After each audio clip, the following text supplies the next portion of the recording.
nan da nan sabuwa ce yanzu ake wucewa da ita ko leda ba a cire mata.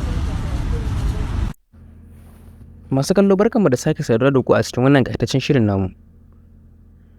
Kamar yadda kuke gani a bidiyonmu da suka gabata, sabon gwamnan Kano Abba Kabir Yusuf yana ta kaddamar da rusau ba kakkautawa ba kama kafan yaro. Ta kai ta kawo a jihar Kano, matakar kana da shago da ka saya a wajen tsohon gwamnan Kano Abdullahi Umar Ganduje, to kana cikin fargaba. Kamar yadda ku sani, an gudanar da rusau a gurare kamar haka: filin sukuwa, filin idi, technical da sauran guraren da ake shirin zuwa a rushe. Kamar yadda ku sani, babban matsalar da ke yawa tsakanin matasa shine cin ganima.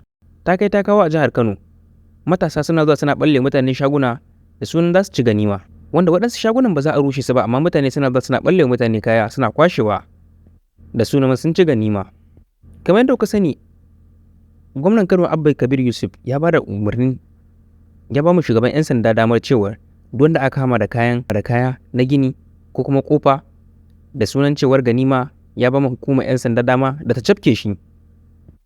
Kamar yadda kuke gani a cikin bidiyon namu, mutane da yawa suna cire kofofin shagunansu da wani karfe da wani abu da suka san zai musu amfani, a sakamakon sun san cewa rusau zai biyo ta kansu. Allah dai ya kyauta. Kada ku manta ku danna mana alamar subscribe, sannan ku danna mana alamar ƙararrawa.